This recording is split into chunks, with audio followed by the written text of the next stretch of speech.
Welcome back to Westeros, or Essos, depending on which disaster you prefer, because this is a Dance with Dragons, and the theme is burnout, betrayal, and bad decisions. Let's start with Jon Snow, our freshly promoted Lord Commander of the Night's Watch, who thought leadership would be hard. Turns out it's worse. He's feeding wildlings, negotiating with Stannis, and trying to keep his brothers from murdering each other. Spoiler, they try murdering him instead. Why? Because nothing says, "Thanks for your service," like a few knives in the gut.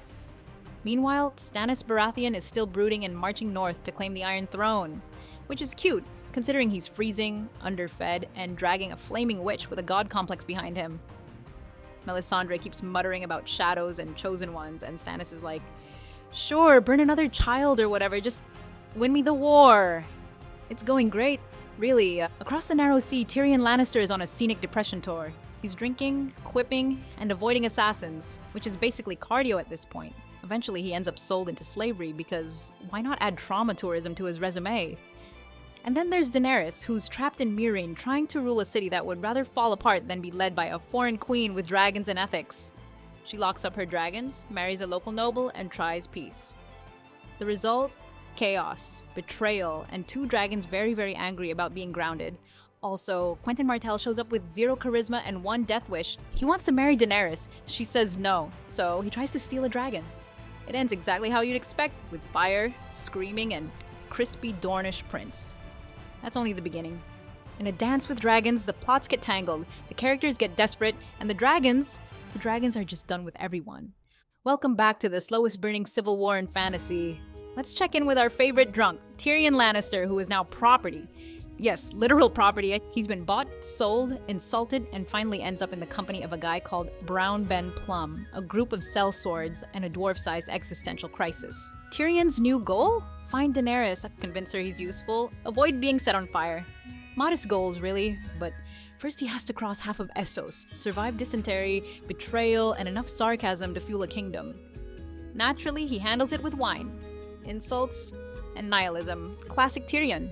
Back at the Wall, Jon Snow is still trying to do the right thing, which, in Westeros, is basically a death sentence. He's making deals with the wildlings, giving orders like a real leader, and ignoring the fact that his brothers hate him for not being racist enough.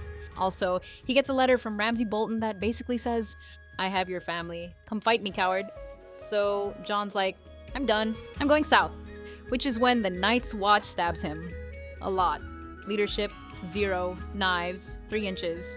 Meanwhile, in Meereen, Daenerys is stuck in the world's worst city council meeting. There's war outside, betrayal inside, and one of her dragons has escaped and is casually incinerating goats and people. Her solution? Marry a guy she doesn't like, make a peace deal with people who hate her, and try not to die of dysentery. Again, relatable. Eventually, she rides Drogon off into the sunset, which sounds cool until you realize she's now stuck in the middle of nowhere, barefoot, half-starved, and talking to a giant lizard that doesn't do politics. Also, Victarion Greyjoy is on the way. He's bringing ships, priests, and unhinged energy. His goal? Marry Daenerys, because nothing says wife material like a woman on a dragon who's definitely not into you. You thought we'd hit rock bottom? Oh no. Welcome to part 3, where we dive into the Bolton content, and it's as delightful as a flayed man's picnic. Let's talk about Ramsay Bolton, the human equivalent of a red flag on fire. He's still tormenting Theon Greyjoy. Sorry, Reek, who is now more trauma than person. Ramsay is torturing people, feeding women to dogs, and getting ready to marry someone he claims is Arya Stark. Plot twist, she's not. But accuracy has never stopped a Bolton wedding before. Reek is broken, beaten, and terrified. But somehow, deep under the layers of shame and PTSD, Theon starts to resurface. And when he sees what Ramsay's doing to his fake bride, aka Jane Poole, he makes a decision. He jumps with her off the castle wall. No plan, no parachute, just pure desperation. It's the most heroic thing he's done in 5 books. Also, the bar was very low. Elsewhere, Bran Stark is now living his best cave life beyond the wall, chilling with a creepy tree wizard and a child army with knives. He's learning to warg, time travel dream hop, and maybe ruin the timeline. But hey, at least he's not dead. Yet. Across the sea, Tyrion finally reaches Daenerys, almost. He meets her dragons, survives being almost eaten, and joins a new band of mercenaries. He's still talking fast, drinking faster, and desperately trying to stay alive long enough to matter again.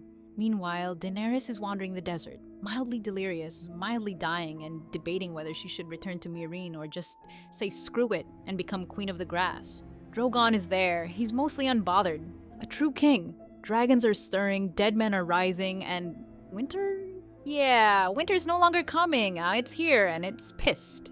So where were we? Oh, right. Everything is on fire, freezing or bleeding. Welcome to part 5, where Westeros has officially reached the maybe we deserve this phase of collapse. Beyond the wall, the White Walker problem. Bran Stark, child Oracle Tosh Tree Boy, is now fully immersed in mystical flashback training. He's eating weirwood paste, possibly laced with cousin, learning to see through time, and slowly turning into Westeros' most powerful and most underused wizard. Someone give this boy a plotline that isn't grayscale tree bark and riddles. Meanwhile, things up north are getting colder and deader. We're talking White Walkers, whites, and enough snow to freeze character development. And with Jon Snow maybe dead, leadership at the wall has become, who's not bleeding? Cool, you're in charge now. Spoiler, this works terribly. In the east, Daenerys the Dragonless. Daenerys, still riding out her desert breakdown, is now surrounded by Dothraki Khalasar, who are really confused why their old Khaleesi has returned. Dirty, alone, and not particularly in charge. They don't recognize her power, her title, or that she once owned 3 dragons. So naturally, she's going to have to remind them the hard way. And where's Drogon? Still acting like a goth teenager. Burns a few things, naps in caves, ignores everyone. Classic. Meanwhile, the Ironborn are still a thing. Enter Euron Greyjoy, who's basically if a pirate and a horror movie had a baby. He's charismatic, terrifying, probably possessed, and wants to marry Daenerys. Because of course he does. His brother Victarion is sailing toward Meereen to make that dream happen, armed with magic, misogyny, and zero understanding of diplomacy. And Tyrion? Tyrion Lannister, now halfway through a complete identity crisis, has become a master of switching sides. He's scheming, spinning, and desperately trying to land somewhere that isn't dead in a ditch. He's clever, sarcastic, and deeply tired, aka the emotional core of this entire story. The pieces are in place, White Walkers are moving, dragons are restless, and half the continent is ruled by people who absolutely should not be in charge of anything sharper than a spoon. Strap in, we've reached the final stretch of A Dance with Dragons, the part where George R.R. Martin looks at every plotline and says, you know what this needs? More chaos, no closure. Let's start with Jon Snow. Oh wait, remember how Jon made that mildly reasonable decision to march on Winterfell? Yeah, the Night's Watch stabbed him for it, several times, in the snow. He bleeds out while thinking about ghosts. It's poetic, it's tragic. And it's also not a satisfying ending, thanks, George. Does he die? Is he warged into ghost? Does Melisandre resurrect him like the Red Witch she is? No one knows, because the book just ends. Daenerys and her complicated dragon parenting. Meanwhile, Daenerys is still stuck in the desert with Drogon, who's living his best feral bachelor life in a volcanic pit.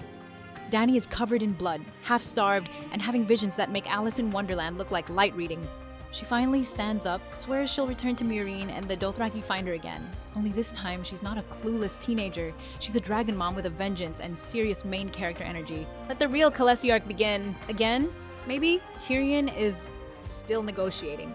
Tyrion, who has now infiltrated yet another sellsword company, is trying to convince everyone to switch sides in the upcoming siege of Meereen. His plan? Talk fast, lie convincingly, and hope no one notices he has zero power. Somehow, it kind of works. Also, he may have a dragon controlling horn now, because why not?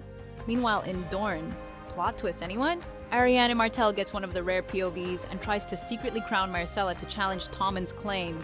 It ends with blood, betrayal, and Doran Martell finally revealing he's not just a chill uncle. He's been playing long game politics this whole time, and yet, somehow still irrelevant. And then there's Varys. Surprise! In a surprise post-credits style scene, Varys shows up in King's Landing with a crossbow and a list. He assassinates Kevan Lannister and Pycelle to clear the way for Aegon VI, a surprised Targaryen kid raised in secret, to invade Westeros. Yep, it's that kind of book. So, what have we learned? Jon is dead. Probably. Dany is missing again. Tyrion is scheming. Still, the White Walkers are real close. And winter? Fully here. This is the end of A Dance with Dragons. And somehow, not even close to the end of the story. So, until George finishes book 6, any day now, surely. So, 5 books later, what have we learned from A Song of Ice and Fire? Besides the fact that George R.R. Martin loves feats, betrayals, and stabbing your favorite character in the face. Let's recap. Ned Stark was too honorable for this world. His kids are scattered across continents, magical dimensions, and psychological trauma. The Lannisters are the royal family equivalent of a house fire. Daenerys tried to end slavery but got stuck managing city council meetings. Tyrion's been kidnapped, sold, and sarcastic in every time zone. And Jon Snow, he tried to do the right thing, so naturally, they killed him for it. And it's a massive, but while everyone is busy squabbling over thrones, dragons, and who's sleeping with whose sister, something terrifying is coming from the north. White walkers, ice zombies, a supernatural army that doesn't care about bloodlines, alliances, or royal drama. And guess what? Westeros is completely ignoring them. They think the real threat is each other, which is cute. Meanwhile, the Night King, or whatever George eventually calls him, is slowly assembling a frosty apocalypse, while the heroes are too busy backstabbing and brooding to notice they're all about to die cold and confused. So, where does that leave us? A realm shattered, a wall weakened, dragons loose, and winter not coming. Winter is here, and Westeros is absolutely not ready. If you survive this chaotic journey through betrayal, prophecy, and frostbite, don't forget to like, subscribe, and ring the bell. Because by the time Winds of Winter drops, you'll want to be notified from beyond the grave.